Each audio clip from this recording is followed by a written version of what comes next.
नमस्कारम, मैं रेखा वर्मा, राजकीय बांगड़ कॉलेज डीडवाना से। आज का मेरा विषय है उपन्यास का विकास और भाग 7 में है। यह बीए द्वितीय वर्ष के द्वितीय प्रश्न पत्र में आता है।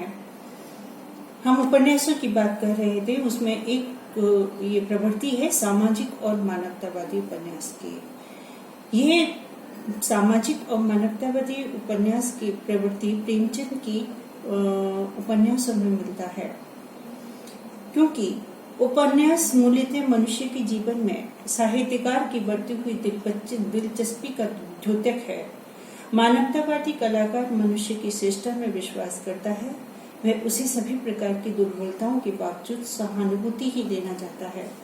वह मनुष्य के मंगल में उसकी विकास और अभिवृद्धि को रुचि लेता है। प्रेमचंद, विशंभरनाथ शर्मा कौशिक, सियाराम शरण गुप्त, श्री प्रताप नारायण श्रीवास्तव, अमृतलाल नागर, विष्णु प्रभाकर, उदय शंकर भट्ट आदि मानवतावादी उपन्यासकारों में अग्रणी हैं। वृंदावन लाल वर्मा और पंडित हजारी प्रसाद द्विवेदी अपने ऐतिहासिक परिवेश के बावजूद उद्देश्य की दृष्टि से मानवतावादी ही हैं। मानवतावादी कलाकार छोटे से छोटे और घृणित से घृणित व्यक्ति में भी मानवता की ज्योति जगाने की चेष्टा करता है।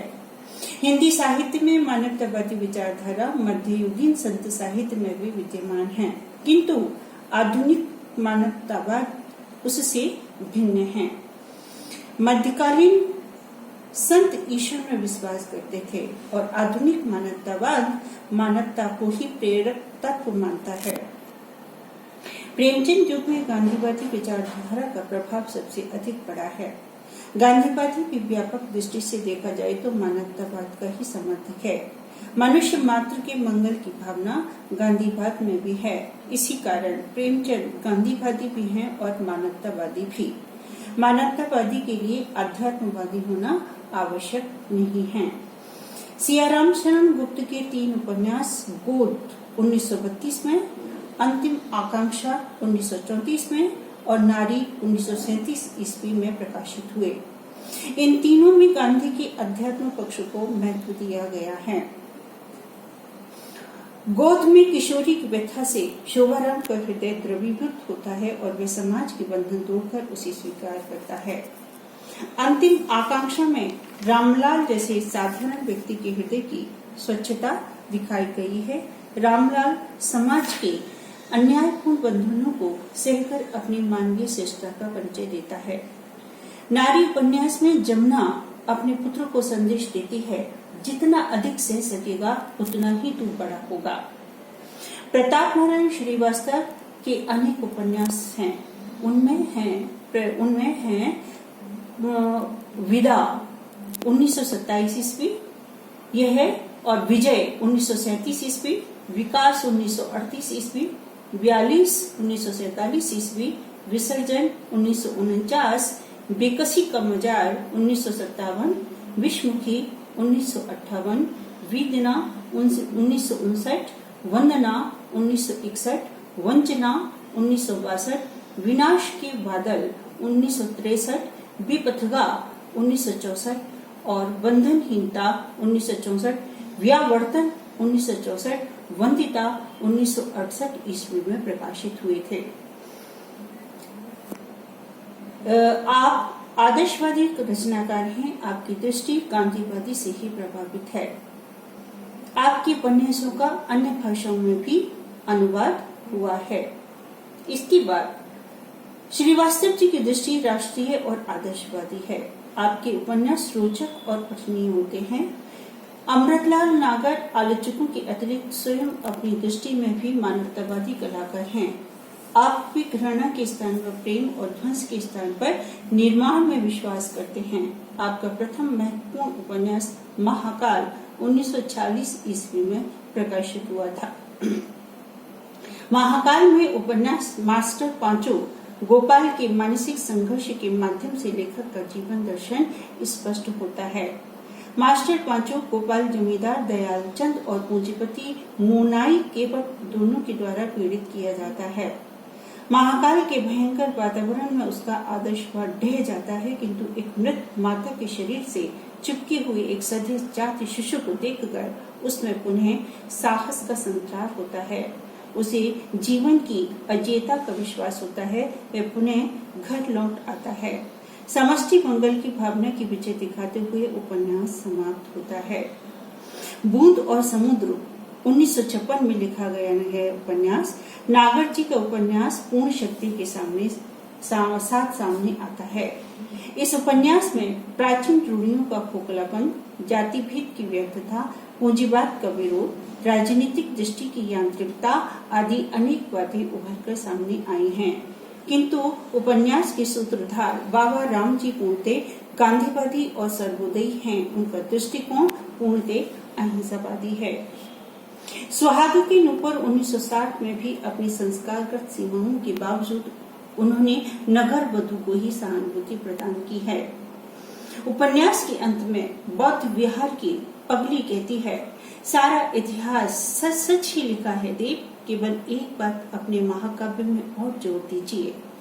पुरुष जाति के स्वार्थ और दम भरी मूर्खता से ही सारे पापों का उदय होता है। उसकी स्वार्थ के कारण ही उसका अर्धांग नारी जाति पीड़ित है। एकांकी दृष्टिकोण से सोचने के कारण ही पुरुष ना तो स्त्री को सती बनाकर ही सुखी कर सका और न वेश्या बनाकर ही। इसी कारण वह स्वयं ही झकोली खाता है और खाता रहेगा। संसार के बाद नागर जी के कई ऐतिहासिक और सामाजिक उपन्यास प्रकाशित हुए हैं। अमृत और विष 1966 में, नाच्यो बहुत गोपाल 1978 में, बिखरे तिनके 1982 में तथा अग्निगर्भा 1983 ईस्वी में। यह सारे के सारे उपन्यास सामाजिक उपन्यास हैं। अमृत और विष गुणदोष में मानव जीवन एवं मानवीय प्रकृति की एक महागाथा है। इसमें अंग्रेजी शासन के आरंभ से लेकर स्वतंत्रता प्राप्ति के बाद तक की जीवन स्थितियों का सजीव चित्रण किया गया है। नाच्यो बहुत गोपाल में मेहतर समाज के इतिहास, उनके रीति रिवाज, वेशभूषा, बोलीबानी तथा नित्य के दुख दर्द को साकार किया गया है। इसमें सवर्णों की अत्याचार का भी पर्दाफाश किया गया है। इसमें सबसे सशक्त चरित्र निर्गुणिया का है। निर्गुणिया जन्म से ब्राह्मणी है। सामाजिक अन्याय का शिकार होकर वह एक मेहतर युवक मोहना के साथ भागने को विवश होती है।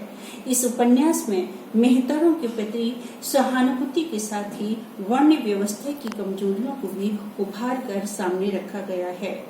बिखरे तिनके में राजनेताओं, नगर पालिका के अधिकारियों, पत्रकारों, व्यापारियों तथा छात्र नेताओं के चारित्रिक पतन को उजागर किया गया है। अग्निगर्भा में दहेज की समस्या और उसके दारुण परिणाम की ओर संकेत किया गया है। इनके साथ ही हैं विष्णु प्रभाकर 1912 ईस्वी ने नाटककार, कहानीकार, लेखक और जीवनीकार के रूप में सामने आते हैं, किंतु वे एक मानवतावादी उपन्यास लेखक भी हैं। उनके निशिकांत 1955 ईस्वी, तट के बंधन 1955 ईस्वी, स्वप्नमयी 1956, दर्पण के व्यक्ति 1968, कोई तो 1980 आदि कई उपन्यास प्रकाशित हुए हैं। आपकी दृष्टि में व्यक्ति की संवेदना जब मानव की संवेदना में रूपायित होती है तभी कोई रचना साहित्य की संज्ञा पाती है। व्यक्ति की संवेदना से समष्टि की संवेदना तक की ये यात्रा पराई पीढ़ से जुड़ने की यात्रा है। समूचे साहित्य में पराई पीढ़ से जुड़ने की प्रक्रिया विद्यमान है। निशिकांत और कोयतो को विशेष ख्याति प्राप्त हुई है। निशिकांत में सामाजिक राजनीतिक परिस्थितियों का चित्रण किया गया है और कोयतो में सड़े गले नैतिक मूल्यों, जड़ मान्यताओं एवं जीवन के विविध क्षेत्रों में लक्षित मानव मूल्यों के पतन पर तीखा प्रहार किया गया है। उदयशंकर भट्ट के नए मोड़, सागर, लहरें और समुद्र, लोक परलोक तथा शेष अशेष उपन्यास प्रकाशित हैं। नए मोड़ में एक सुशिक्षित और आत्मनिर्भर भारतीय नारी की विवशता को चित्रित किया गया है। सामाजिक बंधनों में जकड़ी हुई डॉक्टर शेफाली को अपना पहला विवाह स्वीकार नहीं है और अपनी इच्छा से दूसरा विवाह वे कर नहीं सकती। इसी बिंदु पर उन्हें नए मोड़ की तलाश है। सागर, लहरें और मनुष्य में बंबई के पास के मछुआरों का जीवन चित्रित है। लोक परलोक में बदलते हुए गांवों की झांकी दिखाई गई है। शीश आशीष में साधुओं सन्यासियों के जीवन का यथार्थ चित्र खींचा गया है। सभी उपन्यासों में भट्ट जी ने मानववादी दृष्टि का परिचय दिया है। मानवतावादी दृष्टि से लिखे गए सामाजिक उपन्यासों की परंपरा इसके बाद भी चलती रही है। भगवती प्रसाद वाजपेयी, जैनेन्द्र, हजारी प्रसाद द्विवेदी, रामनरेश मिश्र तथा अनेक प्रगतिशील उपन्यास लेखकों का मूल स्वर मानवतावादी ही रहा है। अब आगे हम चर्चा करेंगे स्वच्छंदतावादी, प्रकृतिवादी आदि प्रवृत्तियों के उपन्यासों की। धन्यवाद।